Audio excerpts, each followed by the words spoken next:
ఈ యొక్క పశ్చిమ గోదావరి జిల్లాలో జగన్మోహన్ రెడ్డి గారు గత 5 సంవత్సరాలు చేసిన పరిపాలన మరి సంక్షేమ కార్యక్రమాలు ఈ రోజుని ప్రజలంతా ఎంతో ఉత్సాహంగా రాబోయే రోజుల్లో కూడా మళ్ళా మరి జగన్మోహన్ రెడ్డి గారే ముఖ్యమంత్రి అవ్వాలని నిజంగా ఆయన చేసిన సంక్షేమ కార్యక్రమాలు ఈరోజు వృద్ధులు కానివ్వండి మరి వికలాంగులు కానివ్వండి అనేక మంది ఈ రోజుని కష్టపడి మరి మున్సిపల్ ఆఫీసులకి గ్రామ సచివాలయం వెళ్ళక్కర్లేకుండా ఇంటి దగ్గరే పెన్షన్ తీసుకుంటూ అదేవిధంగా మరి కరోనా సమయంలో కూడా ఎవరో మరి పట్టించుకున్న వ్యక్తులను మరి ఆయన ఈ యొక్క మరి గ్రామ సచివాలయాలు పెట్టి ఈ వాలంటరీ వ్యవస్థ ద్వారా ఇంటి దగ్గరికి వెళ్ళి వాళ్ళకి మరి సేవ చేస్తూ వాళ్ళందరినీ కూడా రక్షించడమే కాకుండా వాళ్ళకి పనులు లేని సమయంలో మరి వాళ్ళకి కావాల్సినవన్నీ కూడా బియ్యం కానివ్వండి సరుకులు కానివ్వండి కూరగాయలు కానివ్వండి అదేవిధంగా డబ్బులు కూడా ఇచ్చి వాళ్ళందరూ కూడా ఆదుకోవడం జరిగింది. ఈరోజు మనం చూసినట్లయితే ఆ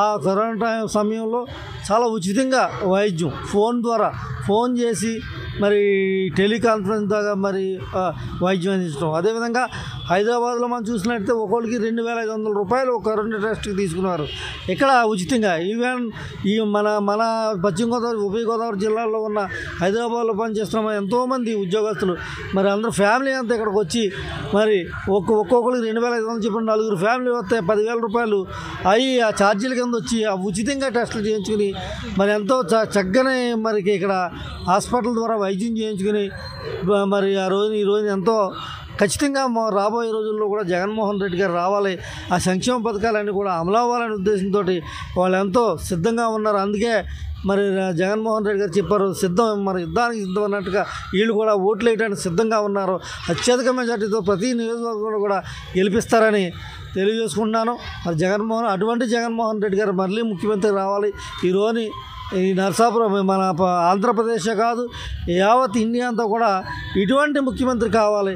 ఈ ముఖ్యమంత్రి చేసే కార్యక్రమాలు అభివృద్ధి కార్యక్రమాలు ఫాలో అవ్వాలనే ఉద్దేశంతో ఆయన్ని ఆదర్శంగా తీసుకుని ఆయన రోల్ మోడల్గా తీసుకుని అందరూ ముఖ్యమంత్రులు కూడా ఈయన చేసే సంక్షేమ కార్యక్రమాలని అబ్జర్వ్ చేస్తూ వీటిని కూడా వాళ్ళ రాష్ట్రాల్లో కూడా ఈ యొక్క కార్యక్రమాలు పెట్టాలని ఈ యొక్క సంక్షేమ కార్యక్రమాలు పెట్టాలనే ఉద్దేశంతో చాలా ఉత్సాహపడుతున్నారు. అటువంటి వ్యక్తిని ఆంధ్రప్రదేశ్ ప్రజలు కూడా మళ్ళీ గెలిపించారు. అత్యధిక మెజార్టీతో ఆయన అన్నట్లుగా 175కి 175 సీట్లు గెలవాలనే ఉద్దేశంతో ఉన్నాడు. ఖచ్చితంగా గెలిచి తీరుతాడని తెలియజేసుకుంటాను.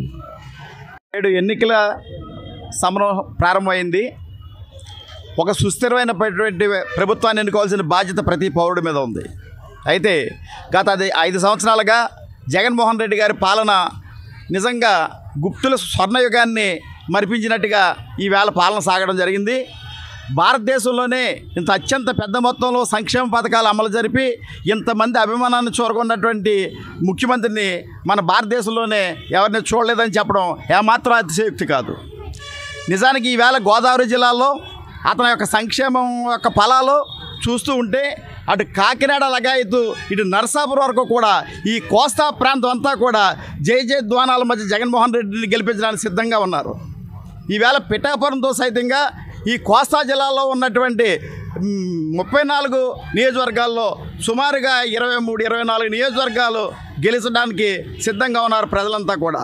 దానికి కారణం జగన్మోహన్ రెడ్డి గారు ప్రజల పట్ల చూపించినటువంటి ఆదరణ, ప్రేమ, ఆయన యొక్క సంక్షేమ పథకాలు, అది వారి కుటుంబాల అభివృద్ధిలో భాగస్వామ్యం అవటమే దానికి ప్రధాన కారణంగా చెప్పక తప్పదు.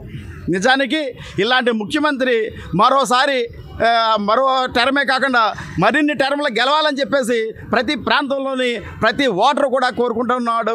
రేపు పొద్దున జూన్ 4వ తారీఖున వచ్చేటువంటి రిజల్టే దానికి ఉదాహరణగా సాక్ష్యంగా నిలుస్తాయని చెప్పేసి ఈ సందర్భంగా ఒక బాధ్యతాయుతమైన పౌరుడిగా నేను తెలియజేసుకుంటున్నాను.